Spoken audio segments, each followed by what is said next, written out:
ยังจะ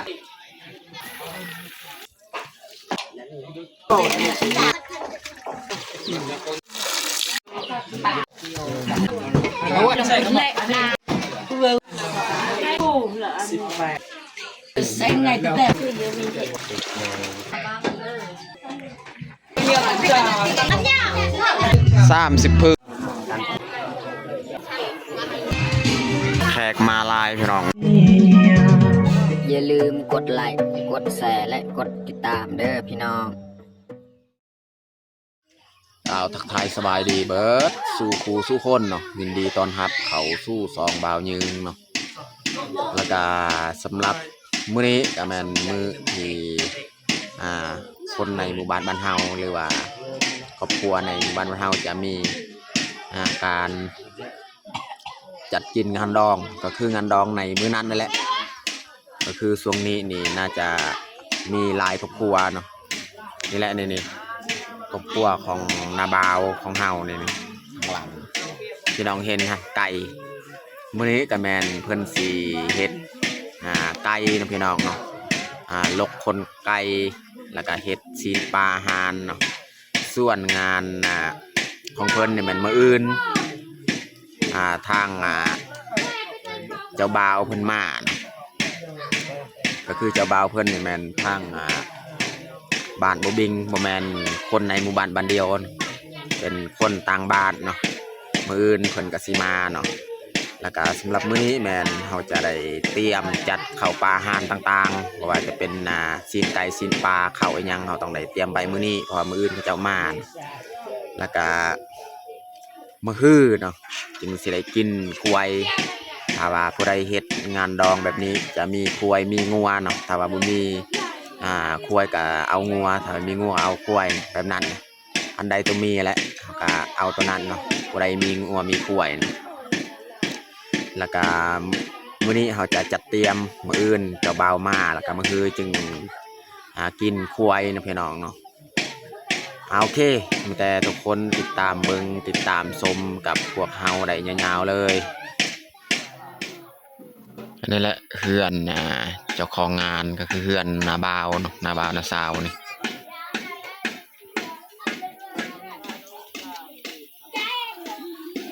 ตอนนี้ก็ทีมงานเฮ็ดไก่ก็กำลัง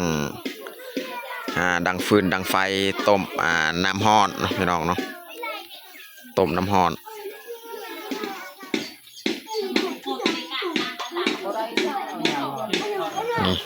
นี่แหละไก่นี่เนี่ยจำนวน60 โตนะพี่น้องเนาะ60 โต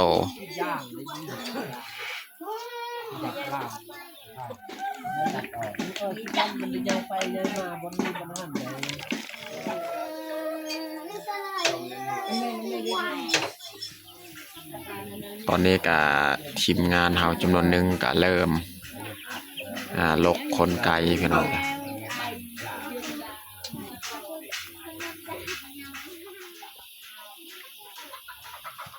giờ đi là bầu này có bà cắt tôm mày ở đâu nhà mày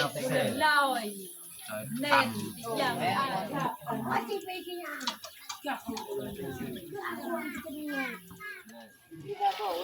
อันนี้แมนทีมงานเหล่าไม้พี่น้องไม้อันนี้ก็คือข้าเจ้าสีมัดไว้บ่อนลักผูกควายนี่พี่น้อง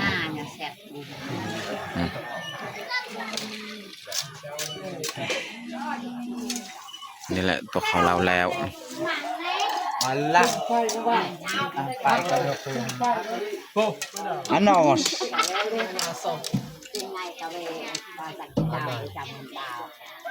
vậy chạy kinh đồ phán là lão nó về tàng cái đồ tụ bằng này ta vậy lại còn lên hết ra đây này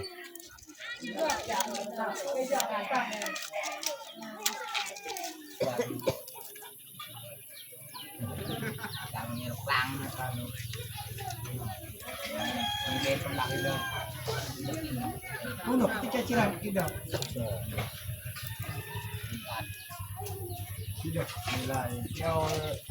di panakannya bayi. Oh, coba. Kalau kita coba buat dengan cuma tak. Tidak, dia kan. อันนี้หลังจากเขาลกคนเรียบร้อยเขาก็เอามาทำความสะอาดอยู่ท่าน้ำเลย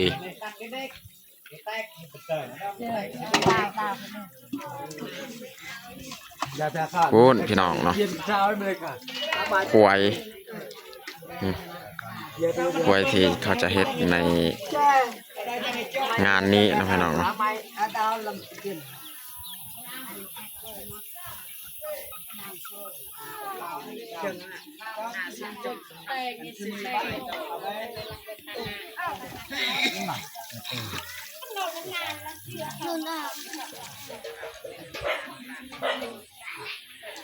ไม้ที่กระเจ้าเฮ็ดบอนนะผูกควายนี่ก็สำเร็จแล้วนี่แหละพี่น้องส่วนหลักมันครับนะหลักเขาเจ้าสักแต่ว่ายังไม่ทันได้ขุดคุมฟังหลักแล้วก็สักไม้ตัวนี้นำ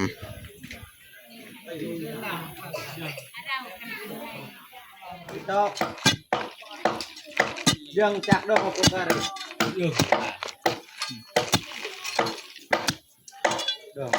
ลายยังไม่ไปกับบอกไปยังจับยังเจอมาตีบ่าวเลยไปมาตกเย่ไปเกี่ยวเขาเราเกี่ยวว่าละหายใหญ่ที่บ้านอย่างนั้นเดี๋ยวกันไล่ไม่ไปกับบอกยังแต่มาเลยอันนี้ลัสตองใช่บดถึงแต่มันได้ข้าไอ้ที่ต้องเยอะเลยกะเราต้องเลยอยู่ป่ะอยู่มาให้ที่พี่ยอดทำมือจอมตัวเต้ดอกดาวโอ้นกไปจะฟังหลักไว้เลยเราก็ตื่นมันหลับไปตัวกูแตกก็ตีดาวหน่อยจะเอาไม้นี่แหละมาใส่ลูกยังไปก็ว่านั่นโย่นั่นเราเนี่ยซิงเกิลนั่นบ้ามันยังตับไก่อ่อนเป็นดอกเขียวใส่ไปจริงอย่างนี้เด้งเลยจะเจลลูกเป็นเด็กมีลาย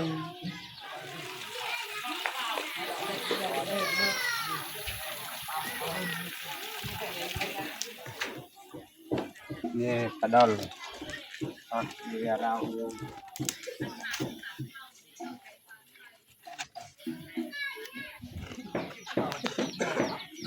เราไงโอกาสดัง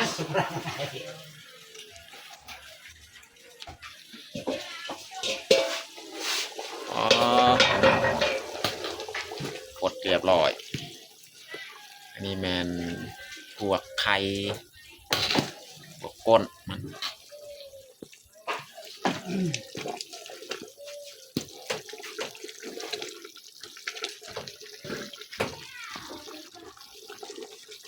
มีเครื่องห้ามนี่แมนโตของมันเราทำความสะอาดเรียบร้อยแล้วก็ในกระดงหันกระแมนเบิดนี่ตัวนี้นี่ตัวตากแห้ง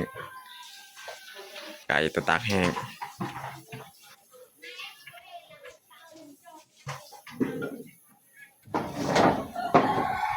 อันนี้เครื่องในนี้นี่40 ปลายโตนี่ในนี้10 ปลายโตอีกนะอาจารย์ไปกินนอนไป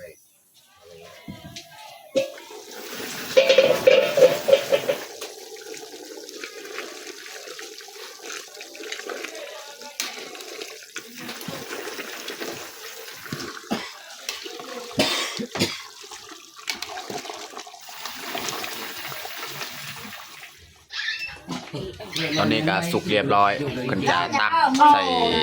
ซามเลยนี่กับกูชนะปนันกันนะบ่าวน่าป้าเฮ้ยน่าปวดลูกกระยาซอยมาเจ้าตอนนี้เขาก็เริ่มแบ่งเริ่มเหยาะใส่ถ้วยแต่ละถ้วยเลย à bút el gạo con đợt đang vào vào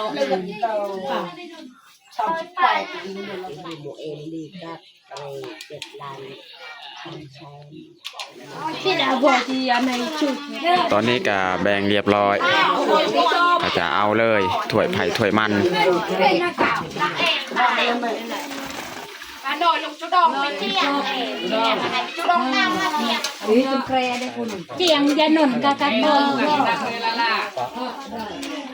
ยาหนุนใช่ค่ะเวลาหนุนจบกันยากอันนี้จุดเอามันยากเอาอย่าดีอย่ามาดูแม่ ถ้วยเฮา ต่างนี่ป่านี่เขา อันนี้มันปลาปลานี่เขาจะซื้อจากเวียดนามนี่2 คนเนี่ยฮะ นอกเรา ออกมาซื้อปลาจากเวียดนาม ไปแต่เช้าอันนี้ก็กลับมาแล้วปลานี่เขาจะแสนแข็ง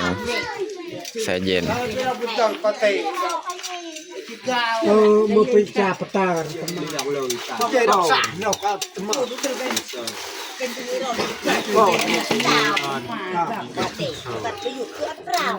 เอ้ยอันมันแข็งเลยดอกเลยจะด่าเองอันอาบะเชื่อค่ะให้เงินตรงคือบางคนก็อาชีชื่อได้ตัวนี้พาไปนอนปลาเลิกทางหนึ่งขึ้นผมดูครับ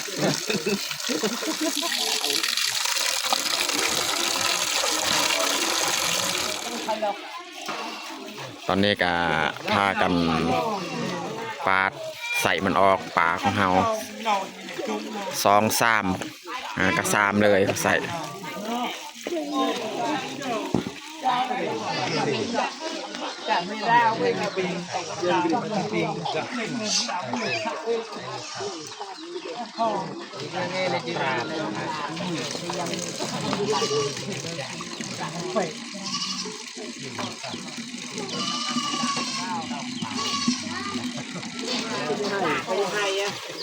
โลกระดับก็ไปหักตัวเองเองเลยอยากกับมาหายเราจะตัก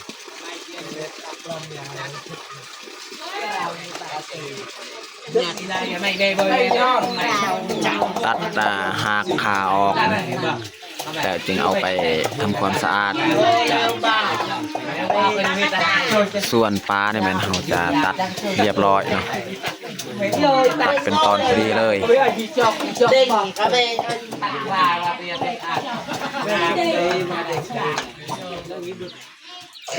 ลาวตักยาวที่เป็นเบียร์งานใจประสบบริษัทอะไรหักจุดไหนจุดนั่นน่ะดวงตา กันใหญ่ก็เขาวัน มาจากมีกระเตียบ มีมักมาดพี่น้องเรียกว่ามักแคน มาราจัง ซิวเสียงเยี่ยมยำเสียงเยี่ยมเลยฮะ เป็นกระเช้า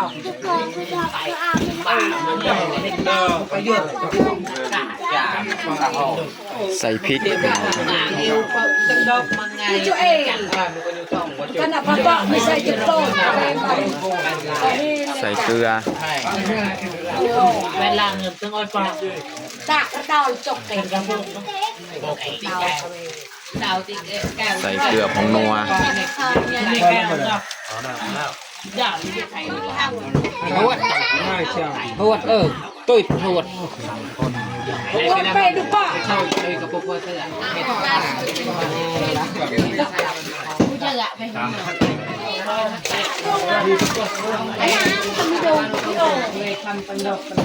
พี่มาล้นที่ของเจ้าเป็นคนมาลา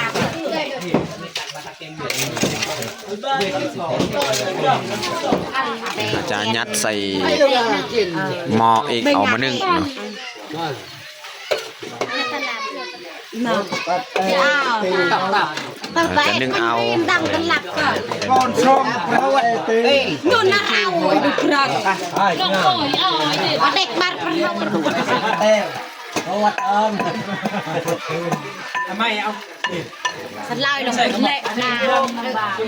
ยังอีก จะเชื่อมันมาลุเจงเลย กันโดอะไรกัน 18-19 อยู่ถึงเฮือนครัวนี่แม่นทีมงานตัดซีนไก่ ได้ประชุมเอาไปจัด54ต่อ อันนี้แม่นเฮาจะแคนไว้ห้อยไว้ไก่เนาะ ย่า สาวไปปูเหรอ 18แต่ไม่มีจ้าตัวน้อยนะเด็ก ยังไรนั่นเอง ได้เลยลองได้เราต่อได้ทำได้ความ อันนี้เขาจะตักออกเลยปลาของเรา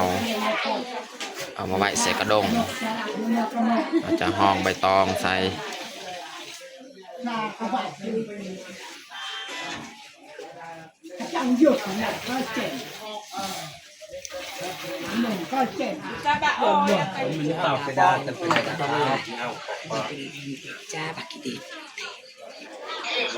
ตอนนี้กับปรุงเบัดแล้วเนาะเหมาะที่เรานึ่งปลา เล่นเฮิร์ดมันเอ็ดจุดฉัน แล้วมาตักใส่กระดงเลย ใส่ที่ดาวจำตริปี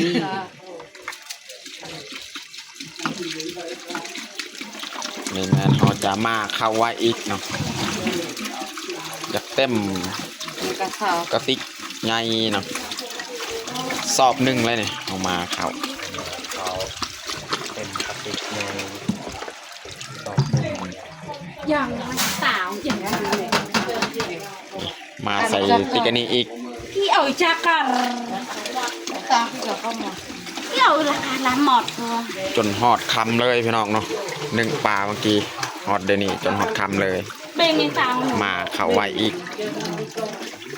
คือเดี๋ยวมีเด็กจะระนาเบลา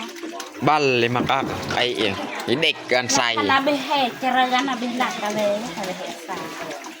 น่ามันอยากให้เด็ดแทนยำจูดาวหน้าหนาวทำใจมั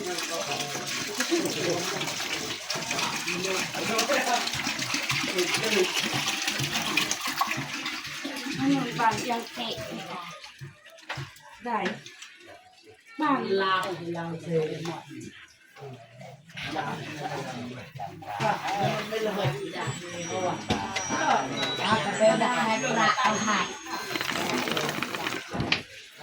ไม่ไปเซ็งไงแต่ว่าไงก็ไปเซ็งแต่เลยตาน้อง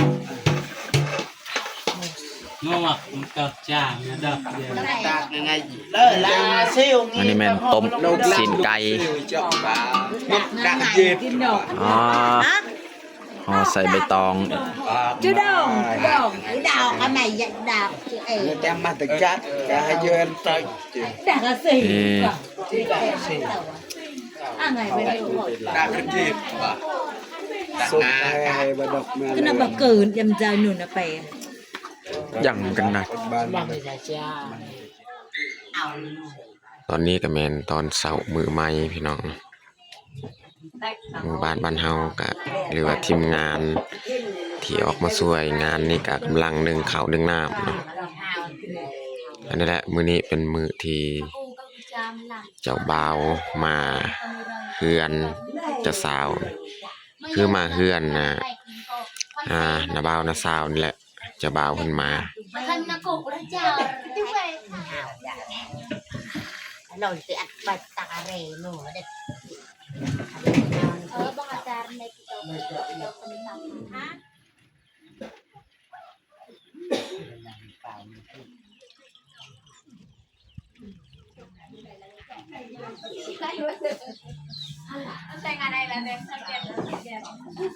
à ngày chậm lịch sử cái này ta mang không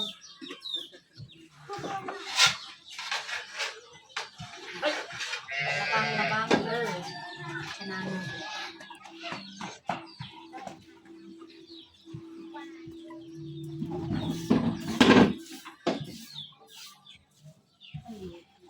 ที่กูนกที่การ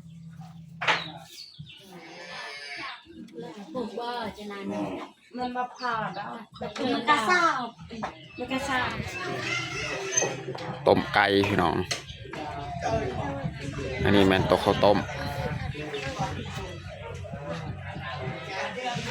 เป็นโตเลย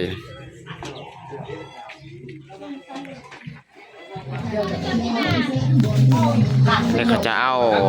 เบียร์อีกกองไว้นี่เบียร์อันนี้น้ำตาลนี่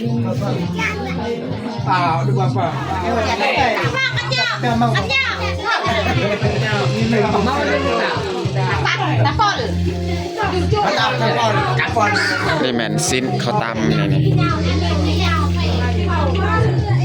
เบียร์น้ำบานเอามากองไว้บอนเดียวเลย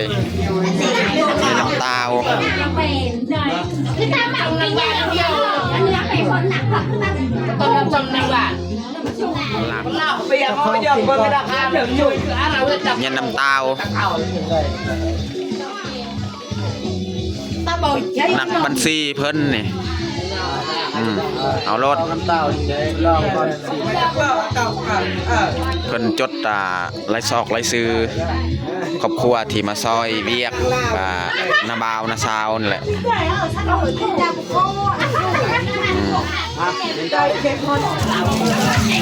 แล้วคือวิ่งแล้วมันลั่นในเตาเราเป็นยังมีเข่งเลย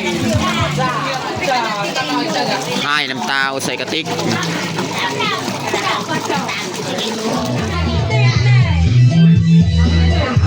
นี่มันสิ้นต่ำ30 พื้นเลยนี่นะสิ้นต่ำ30 พื้นเบียร์นี่10 แก๊สเข้าในกระพาเนี่ย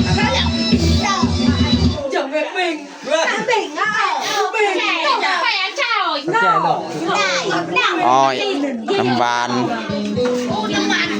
เหล้าอันนี้เสื้อผ้าเขาจะเอาปลามาไว้เอาไว้ใส่ซามเลยปลาที่ตักออกฝ่ายทางเจ้าบ่าวมาแล้วพี่น้อง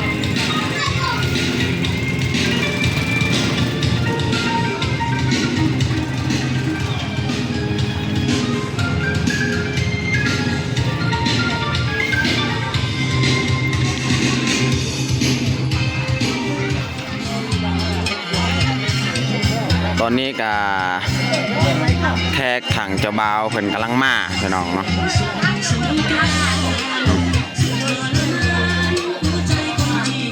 แต่ว่าเบิ่งสภาพนี่น่าจะคับแคบและเฮือนมีแต่เจ้าของครอบครัวเจ้าบ่าวขึ้นส่วนแขกอื่นนี่แม่นจะนั่งตามกำลังเฮือน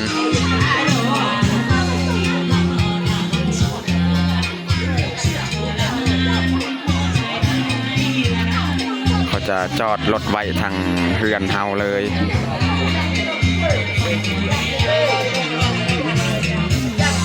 แขกนี่มาลายนี่พี่น้องนี่เฮือนหลังนี้ก็เต็มรถเขาจะจอดไว้น่าจะได้8-9-10 คนนี่แหละเขาจะมา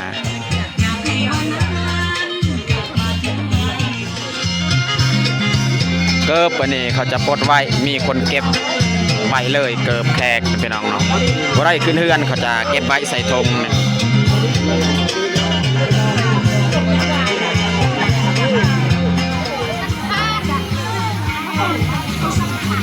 แขกมาลายพี่น้องงานนี้เนาะเพราะว่ามีแขกจากต่างบ้านนี่ต้องมาลาย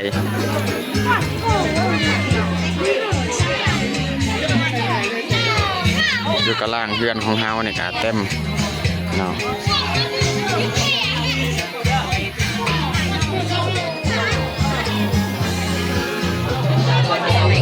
ตอนนี้ก็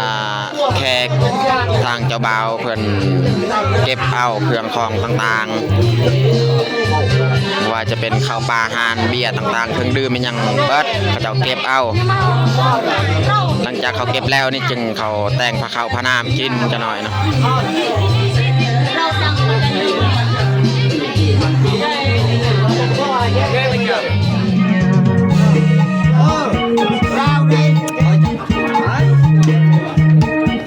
ทีมงานเฮาเฮ็ดซีนหมูพี่น้อง Dabra molek